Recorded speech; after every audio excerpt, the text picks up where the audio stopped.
नाज़रीन, ये बहुत बड़ी खबरें हैं और पाकिस्तान में बड़ी डेवलपमेंट्स हो रही हैं। नंबर एक, आसिम मुनीर साहब की पॉलिसी है, उसके तहत मेजर जनरल अहमद शरीफ साहब पहुंचे। ये DGISPR है, खैबर पख्तूनख्वा में, पेशावर में। उन्होंने जाके वहाँ पे प्रेस कॉन्फ्रेंस की।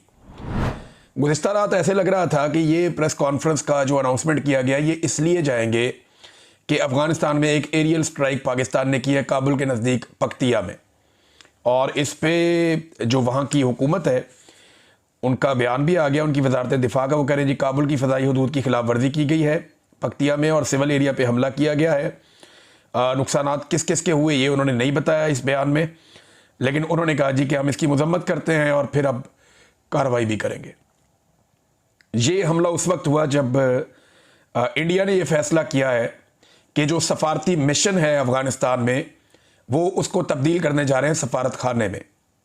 ये गौर कीजिए, बहुत बड़ी डेवलपमेंट है। इंडिया अब पाकिस्तान के साथ, पहले तो वो बराह रास्त खुद भी लड़ा और उसको हजीमत उठानी पड़ी, लेकिन अब इंडिया ने एक नई हिकमत अमली बनाई है कि वो अफ़गानिस्तान की तरफ से पाकिस्तान पर दबाव डालेगा, अफ़गानिस्तान और पाकिस्तान के हालात को ख़राब करवाएगा। और इसमें जो इस वक्त पाकिस्तान की मिलिट्री एस्टेब्लिशमेंट है वो खुद बड़ा अच्छा रोल प्ले कर देगी। अफ़गानिस्तान के साथ हालात ख़राब करने में इन्होंने कोई कसर नहीं छोड़ी। इंडिया इस मौके से फ़ायदा उठाएगा, क्योंकि दिमाग नहीं है ना, हाथ में बंदूक है, बस वही बात समझ आ रही है। अक्ल के साथ काम नहीं कर रहे, इंडिया दिमाग के साथ काम कर रहा है। ये हर काम ताकत से करना चाहते हैं। इंडिया ना सिर्फ वहां से प्रेशर बढ़ाएगा, बल्कि इत्तलात आ रही है कि अक्टूबर या नवंबर में इंडिया दोबारा से एक एडवेंचर कर सकता है पाकिस्तान के खिलाफ, और वो उसकी तैयारी कर रहे हैं। ये चीजें हम बाद में डिस्कस करेंगे कि इंडिया क्या कर सकता है, क्या कर रहा है। पहले आप ये देखें कि अहमद शरीफ साहब जो DGISPR हैं, वो जब पहुंचे खैबर पख्तूनख्वा में, पेशावर में, तो उन्होंने कौन सी अहम बातें की। एक तो उन्होंने इमरान खान साहब पे नाम लिए बगैर तनकीद की और बार बार तनकीद की। ये एक पैगाम है मिलिट्री एस्टेब्लिशमेंट की जानिब से कि गंडापुर जैसा असासा जब हट गया है तो अब हम खुद आ गए हैं यहां पे। बाकायदा जो आने वाला वजीर आला है उसको धमकाया गया है, जो अंदाज था बात करने का उसमें धमकी थी, और वो आने वाले वजीर आला को भी एक पैगाम था। सियासतदानों को रगेदा गया, उनको रिस्पॉन्सिबल करार दिया गया दहशतगर्दी के लिए, और एक अजीबोगरीब बयाना DGISPR ने वहां पे बयान किया। मैं आपको भी सारा सामने रख देता हूं और सबूतों के साथ रखूंगा, साबित करूंगा आज, क्योंकि वहां मौजूद सहाफियों में तो तपड़ ही नहीं है, कोई बात ही नहीं कर पाए और कर भी नहीं पाएगा। मैं बिला वजह ऐसी कहूं कि हम लोग सुपरमैन है, नहीं, हम भी वहां होते तो बहुत मुश्किल होता, तो मैं ये समझ सकता हूं, लेकिन सवालात तो उठाने चाहिए थे। आप एक खातून ने बड़ा जबरदस्त सवाल उठाया, लेकिन चले मैं बताता हूं। DGISPR ने कहा कि आज कौन कह रहा है कि दहशतगर्दों के खिलाफ ऑपरेशन ना करें, बातचीत करें। आज से 5-6 साल पहले कौन कहता था कि खारजियों दहशतगर्दों से बातचीत करनी चाहिए? उस वक्त वो रियासत के जिम्मेदार थे, आज वो रियासत में नहीं, फिर भी कह रहे हैं बातचीत करें। ये कहते हैं जिन लोगों ने आपके बच्चे मारे, सर काटे, उनसे बातचीत कर लो। ये कौन कह रहा है? DGISPR। जबकि इसी फौज का सरबराह फील्ड मार्शल आसिम मुनीर और शहबाज शरीफ तारीफें कर रहे हैं एक ऐसे मुआहदे की जहां पे 70,000 फलस्तीनी कत्ल किए गए, और वो कत्ल करने वाले इसराइल, जिसको आलमी सतह पे लोग दहशतगर्द कहते हैं, उसके साथ मुज़ाकरात और डील के ऊपर ये लोग दिन रात शादियां बजा रहे हैं। मैं सिर्फ एक मिसाल दे रहा हूं, अभी ये बात मैंने नहीं की कि यहां क्या होना चाहिए या इमरान खान ने क्या कहा। मैं सिर्फ इस एक बात के ऊपर दूसरा काउंटर नैरेटिव रख रहा हूं कि एक ही वक्त में आप कह रहे हैं कि यहां पे हम बात नहीं करना चाहते, ये तो सारे दहशतगर्द हैं, हमने बात नहीं करनी इनके साथ, बड़ी अच्छी बात है, ना करें। लेकिन सेम टाइम में आपकी इसराइल के लिए पॉलिसी मुख्तलिफ है, क्योंकि डोनाल्ड ट्रंप ने डंडा दिया हुआ है। वहां आप तारीफें कर रहे हैं एक ऐसी डील की जो 70,000 कत्लों के बाद हो गई। यही बात है ना। वहां के लोग अगर चाहते थे कि अमन हो, फलस्तीन के लोग, तो यहां के लोग भी चाहते हैं कि अमन हो, पाकिस्तान के लोग। अभी मैं ये नहीं कह रहा कि डील करनी है या क्या करना है क्या नहीं करना, लेकिन अब मैं आपको बताता हूं कि इमरान खान ने अपनी पूरी जिंदगी में कभी नहीं कहा कि दहशतगर्दों के साथ बैठ के बात करो या दहशतगर्दों के लिए रास्ता निकालो। ये अभी जितने भी इमरान खान साहब का बयानिया है, इमरान खान साहब क्या कहते हैं? अफगान हुकूमत के साथ बात करो, कबायली लोगों के साथ बात करो, जरगा बुलाओ, अफगानिस्तान के लोगों का भी, पाकिस्तान के कबायली लोगों का भी, और फिर खैबर पख्तूनख्वा की हुकूमत को इन्वॉल्व करो। ये इमरान खान कहता है। इसमें दहशतगर्द कहां से आ गए? इमरान खान कहता है कि दहशतगर्दी खत्म करने के लिए आपको गुफ्तगू भी करनी चाहिए आपस में तमाम फरीकैन के साथ। या सादा और कर लेते हैं इसको, इमरान खान कहता है मुतासरीन से बात करो, वो कब कहता है दहशतगर्दों से बात करो? इमरान खान तो नहीं कहता। हाँ, दहशतगर्दों से बात करो ये कौन कहता है, मैं आपको भी निकाल के सुना देता हूं, बल्कि आपको दिखा भी देता हूं। ये नादरीन आप स्टेटमेंट देखिए, ये स्टेटमेंट राणा सनाउल्लाह साहब का है और इस स्टेटमेंट के ऊपर इसकी तारीख भी लिखी हुई है। ये स्टेटमेंट है जी 7 जुलाई 2022। इमरान खान साहब की हुकूमत गिर गई थी अप्रैल के शुरू में ही 2022 में, तो मई जून जुलाई।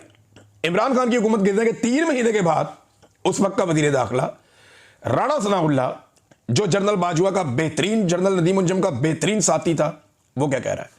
The parliamentary committee on national security unanimously agreed to continue talks with Tehreek Taliban Pakistan.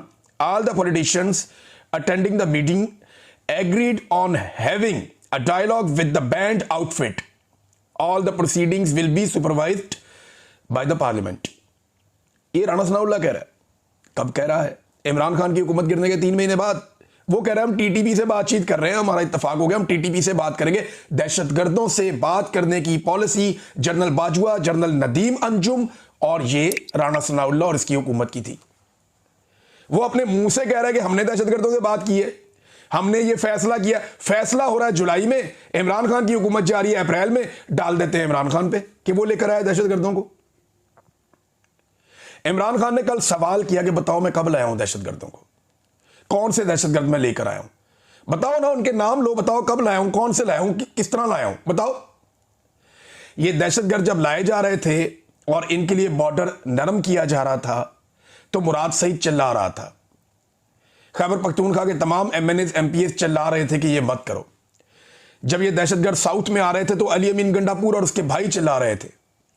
Gandapur ने यहां तक कहा कि हमारी पुलिस दहशतगर्दों को गिरफ्तार करती है, हमारी मिलिट्री एजेंसियां वो आती हैं और आकर छुड़वा लेती हैं कि ये हमारे असासी हैं, इनको छोड़ दो।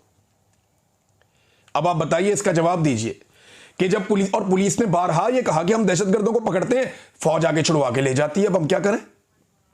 बार बार कहा।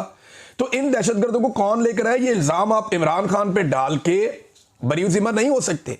और इमरान खान ने कभी नहीं कहा कि दहशतगर्दों से बातचीत करो, उसने मुतासरीन से बातचीत करने का कहा। और आज मुतासरीन कौन है? कबायली इलाके के रहने वाले लोग, चाहे वो अफगानिस्तान में चाहे वो पाकिस्तान में, हमारे गयूर कबायली। दूसरे मुतासरीन कौन है? अफगानिस्तान की हुकूमत और खैबर पख्तूनख्वा की हुकूमत। इन चारों से आप बात करें। इमरान खान ने कब कहा कि आप जाके किसी दहशतगर्द से बात करें या टीटीपी के लीडर को सामने बिठा के उससे बात करें? ये तो उसने कभी नहीं कहा। तो एक जगह आपकी कोई पॉलिसी है, दूसरी जगह आपकी कोई पॉलिसी है। एक और स्टेटमेंट देखें डीजीआईएसपीआर का। इन्होंने कहा कि खैबर पख्तूनख्वा में जानबूझकर दहशतगर्दों और सहूलतकारों को जगह दी गई, खुमियाजा अवाम भुगत रहे हैं। किसने दी ये जगह? देखिए, इमरान खान पे आप ये इल्जाम लगाते हैं ना कि वो दहशतगर्दों को लेकर आए, तो ये पर्चा देना उसके ऊपर, फिर इसके अंदर उसको जेल के अंदर डाले ना। फिर आप ये कड़ियां छड़ियां क्या बेचती हैं?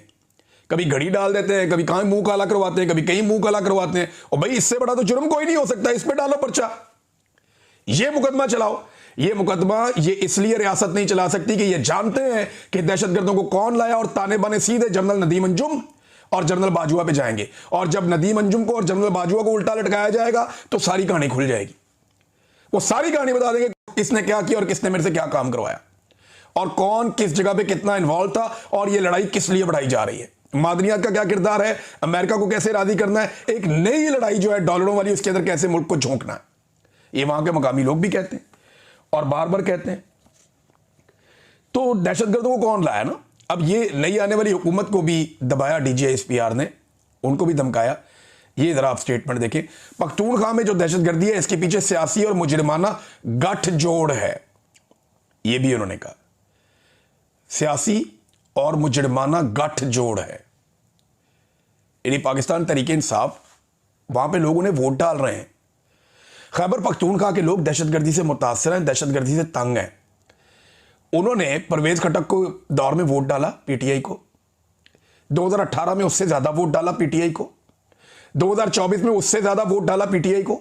अगर फौज की पॉलिसी ठीक होती तो इतना वोट तो ना पड़ता पीटीआई को, फौज को पड़ जाता या फौज की जमातों को पड़ जाता। भाई ये वाइड सूबा है ना जहां पे वोट लोगों ने गिनवा भी दिया बैठ के कि नहीं हमने अपनी हुकूमत लेनी है। बाकी जगह पे तो इन्होंने 2 नंबरी कर दी, फॉर्म 47 जालसाजी कर दी। लेकिन खैबर पख्तूनख्वा में इतना सख्त रिएक्शन था कि यहां पे 2 नंबरी भी नहीं कर सके। फॉर्म 47 जारी किए, लेकिन इतनी बड़ी तादाद में लोगों ने यहाँ पे सब कुछ होने नहीं दिया।